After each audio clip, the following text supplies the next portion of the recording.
So I'm going to go over Dom in this video. It's not really a complicated tool in my opinion, but it's made complicated by idiots. Alright, so I wrote out down here, these are people with limits. Alright, limits to go bid, limits to join the ask column, or to be in the ask column, limits. Alright, here market participants. Alright, all the market buying activity and selling. Alright, so if someone sells 3 contracts, 3 passive buyers are going to fill that. If someone wants to buy 4 contracts, 4 passive sellers are going to have to meet that. So passive sellers, they fill the market buyers, and market buyers fill the passive sellers. Same thing here. Alright, if you want to sell via market, passive buyer is going to have to fill you. If you want to buy passively, the aggressive sellers are going to have to hit your bid. Here's the price scale. This is ES and NQ. I just don't want to show the number on the end. You already know you're trading 22K. You already know you're trading 6. So there's no point to have those numbers. So those are just the columns. This is personally what I have for my Dom. There's some other columns I'm not going to get into that you can add onto your Dom. All of these, you can add various profiles. I only have one profile, which is a volume profile. Volume profile. Alright, these we'll get into in a second. They're the main point of the Dom. Volume profile, you can use it a lot of ways. Tapering, you can use it to view tapering of volume, high volume nodes, low volume nodes, to see reactions, but that's more of scalping. I mean, if you have a level marked out on your column, right, and you want to read the tape, you see it's a low volume node or high volume node, you start to see passive bids start to absorb all the aggressive selling coming in. That's what you want to see. But let me go into explanation of reading the Dom. Alright, so we'll do ES. Fuck. Alright, right now we're trading 3/4. We're about to hit the 5 solid. So here you can see if we're sadly on Quant Tower you can't see pulling stacking. I would have that. That's what I have for Sierra. But you see 15, half of the bid just got pulled. Then they stacked 5, pulled 5, stacked. So it was at 30s, now we're at 10s. And market sellers aren't getting filled. This number's not increasing. And now they just came into that. But these guys want to fill them, right? 2-way best bid. So it should be this. All right. Simple. There's also the concept of trap traders and how you can view that on the Dom. So for ES, you normally want to see 200 across I'd say 200 across a couple ticks. And essentially what that is let's say we have at this low we have 100 market sellers and the passive buyers obviously got filled and no one wanted to buy market. It was just absorbing these sellers. All right, then we had like 60, then we had 300. All right, maybe here we had 10, maybe we had 5. All right, this is what absorption should look like. This could be low day. Maybe you see a volume taper, add a volume point of control, prior volume point of control, whatever the fuck your level is off. If you see this, it's really good for an entry. All right, this is what absorption normally looks like. And you would probably want to start to see aggressive market buying. So you want to see the transition from aggressive selling into the passive buyer, maybe spread across a couple ticks, getting filled at different prices, different stages. And then once his whole block is cleared, then market buyers are going to be able to start. They're going to start to come in, right? Here we have a low amount, but then they're going to start to come in. So we're going to start to see maybe 50 to start it off, then 10 sellers getting less interested, buyers getting more interested, discount, volume taper. All right. Then maybe we see 300. All right. And then maybe we see 100 here.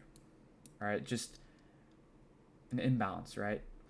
And then we could have a sweep of the ask. A lot of things can happen. But what you're essentially looking for are these sellers, aggressive market sellers, getting trapped down here, unable to move price. So then what do you do whenever you sell? You need to buy back your position. So they're going to be buying it up on the way up, increasing our chances of us going to higher prices. So that's why trap traders at every absorption, right? Sellers just not able to move price further than having to flatten positions. All right, and I basically went over absorption and that, talking about trap traders.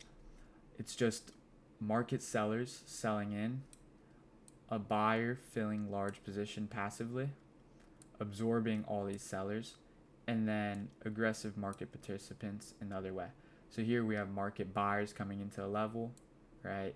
They're bidding price higher, maybe get to 38 holes, and then passive seller just holding price here. Market buyers can't get past this, all right? The large seller over here. And then we see some market selling start to get aggressive after we reject from that. So that's the scheme of absorption. That's the pattern you would see with absorption. And on the footprint, I'm not going to go over that now, but you can see it simply on the footprint. It's not hard to see, but some people prefer Dom. Then we also have reloading, icebergs. Icebergs, let's say here, let's go up here. Let's say we're trading down, all right, 38 holes, 37 halves. Let's say we have 10 contracts or 100 contracts. Let's just do 10, for example. All right, 10 contracts. They're selling in. Boom. Market sellers 10. Boom, this white. But then another 10 added onto that. All right, icebergs, it's going to be the same number. Then these guys are going to get filled by more market sellers, obviously coming in hot. So those 10 filled, another 10 market orders are going to get filled. So this brings the total to 20. And then boom, it loads up another 10 contracts. And this is done in milliseconds, all right? This is done in milliseconds. Very fast, all right? So you'd see 10, boom, we're trading in, boom, boom, boom, boom, the 10's gone, and then we have 110, all right? And maybe you saw it for a split second, but this is obvious iceberg. In my opinion, icebergs are to close positions out because these are simple to find And if you use things like bookmap, you can see the icebergs, and normally they're on the way up. They start to close positions with icebergs. It's very rare you're going to see it. Boom, high day, someone just uses an iceberg to enter. The whole point in icebergs is to attempt in hiding your position, but it's not very effective. So I think they just do it for their take profits, and they don't care about other people seeing them. That's my opinion.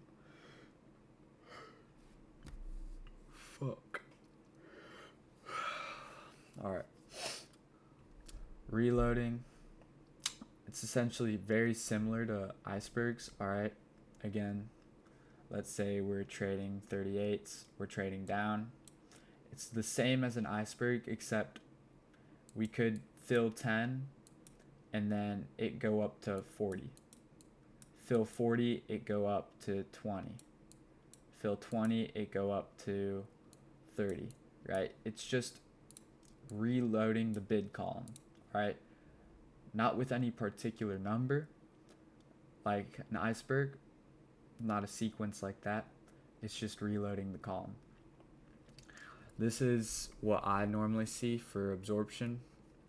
It's the most common way, but that's something you should look for whenever you're looking for absorption. And if you don't see that reloading or anything, but you do see those passive buyers, sometimes they don't hide their positions. I mean, you could see, like here, 157, for example. All right, we're trading 70, 70, and then we have 157. So this dude stands out. All right, he's not hiding it. If we're trading down into here, the reason I don't use a heat map or anything like that is because it can get spoofed. They bring it down to 20. Like, they can take out their size in milliseconds, all right?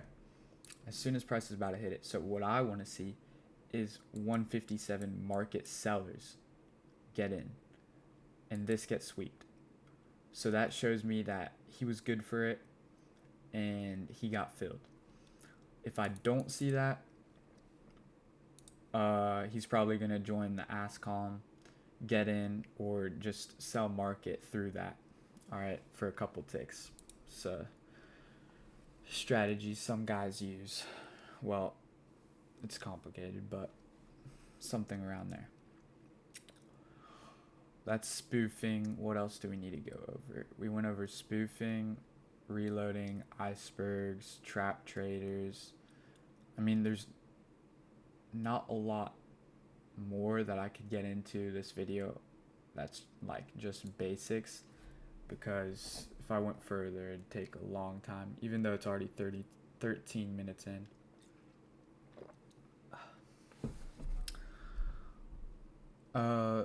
Yeah, there's not much else I can go into. Those are just the key factors you want to look for. Reading the tape comes with experience. All right, I mean, getting good at this and being able to look at 4 different DOMs, all right, as we approach, like, let's say, boom, this is our level. All right, let's look. NQ, this is around the 28s, and boom, we have 31 contracts want to be traded there.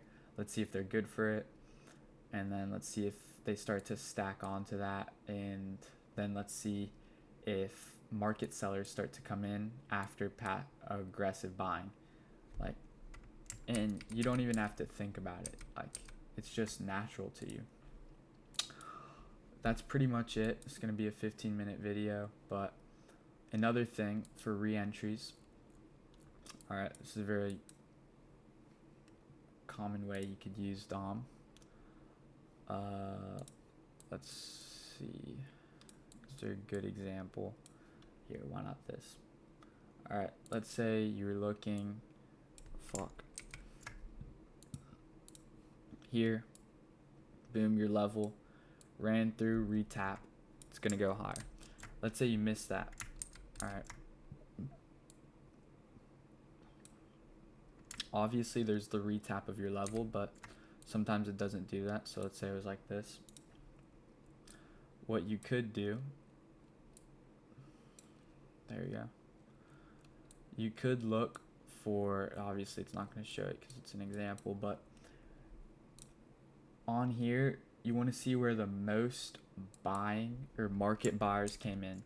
So in this candle up, all right, you want to see where the most market buyers came in, and you can use that as a re-entry. All right, so let's say it's 10, 20, then we have 50, then 13, some random shit, right? 50 is going to be your level, all right, whatever that is, 28 holes, whatever, 93 holes, anything. That's your re-entry. And that's just how you can enter. I mean, maybe it's a retap of your level paired with that. That's just a way you can re-enter. Volume profile, nothing else I can go over. I could, but it's going to be too long. But yeah, those are the basics in reading tape. I mean, I didn't really explain it good because I'm not a fucking YouTuber.